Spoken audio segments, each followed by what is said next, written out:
तो शेवटचा क्षण.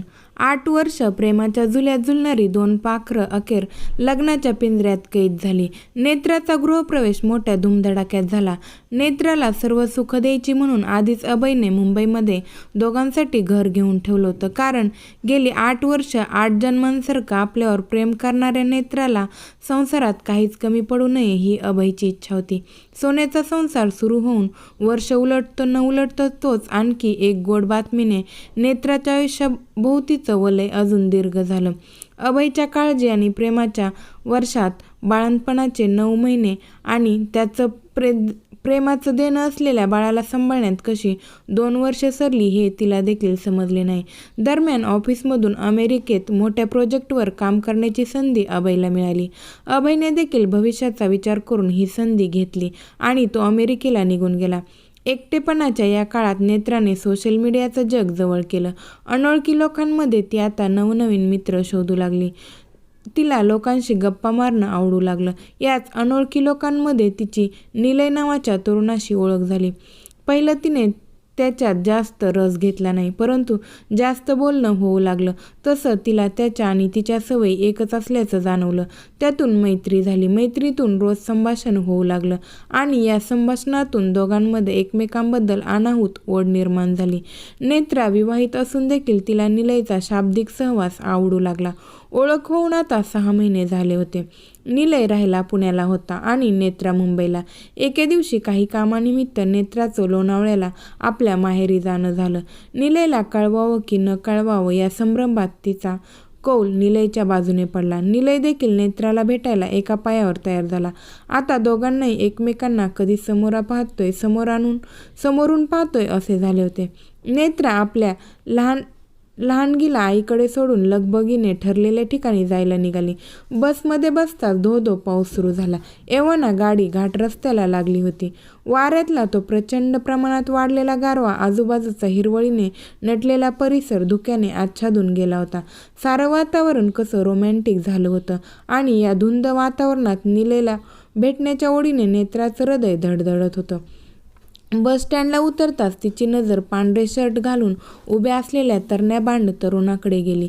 त्याची नजर देखील बसमधून उतरणाऱ्या प्रत्येक स्त्रीकडे अगातिकतेने पाहत होती आणि त्याच्या नजरेनेच तो निलय असल्याची खात्री तिला पटवून दिली. समोरासमोर येताच नक्की काय बोलावे हे दोघांना सुचेना, पण जसजशी वेळ सरू लागली तसतसे दोघे अधिक जवळ येऊ लागले. मन मोकळं करून बोलू लागले. पुढे पूर्ण दिवस पावसाच्या धुंद वातावरणात एखाद्या प्रेमयुगलाप्रमाणे दोघांनी घालवला. फिरण्याच्या नादात सारं काही विसरून गेलेल्या नेत्राची नजर अचानक घड्याळाकडे गेली आणि घरी परतायला हवं असं तिला वाटू लागलं. मात्र पाऊस काही थांबायचे नाव घेत नव्हता. शेवटी निलयच्या विनंतीखातर आजची रात्र त्याच्या घरी घालवण्यास ती तयार झाली. मात्र तिचा तो निर्णय तिच्या आयुष्यात कलाटणी देणारा याची तिला तसूभरही कल्पना नव्हती. प्रेम आणि समागमाच्या रेषेवर उभ्या असलेल्या या दोन्ही युगलांनी शेवटी स्वतःला एकमेकांच्या हवाली केलं. त्या रात्री देहभान विसरून नेत्राने कधी मनाबरोबर स्वतःचा शरीराचा ताबाही निलयला दिला हे तिला कळले देखील नाही. एक दिवस आधी मनाने नाही निदान शरीराने तरी अभयची असलेली नेत्रा पूर्णपणे आता निलयची झाली होती. निलयचा सहवास तिलाही कित्येक महिने ती ज्या सुखासाठी आसुसलेली होती ते सुख देऊन गेला.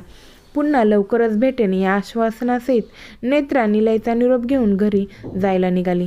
निलयच्या आठवणीत पार अखंड बुडालेल्या नेत्राने रात्रभर आपल्या मोबाईलकडे लक्षही दिले नव्हते. मात्र आता त्याच मोबाईलवर अभयने केलेले 10 फोन बघून ती भानावर आली. इकडे वातावरणाने देखील आपला रंग पालटला होता.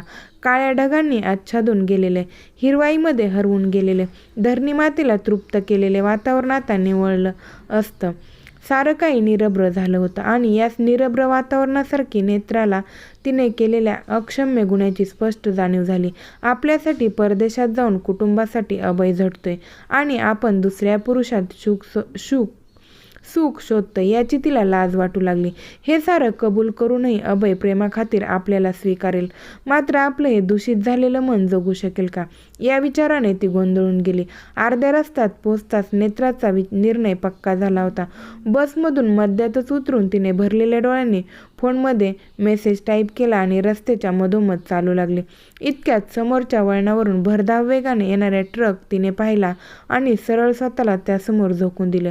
ट्रक चालकाने प्रयत्नांची शर्त करूनही तो नेत्राला चुकवू शकला नाही आणि वेगात असलेल्या ट्रकच्या धडकेने नेत्रा थेट बाजूच्या दरीत जाऊन कोसळली. रक्ताच्या थारोळ्यात आयुष्याचे शेवटचे काही श्वास घेणाऱ्या नेत्राच्या डोळ्यात मरताना केवळ अश्रू होते. तिचा हा निर्णय कित्येक आयुष्य उद्ध्वस्त करून गेला होता याची तिला देखील जाणीव होती. मात्र तिने केलेली चूक तिला कधीही सुखाची झोप देणार नव्हती. नेत्रा मरताना फक्त रडत होती आणि अभयची माफी मागत होती. 11 वर्षामधला अभयसोबतचा प्रत्येक क्षण ती आठवून बेचैन झाली होती.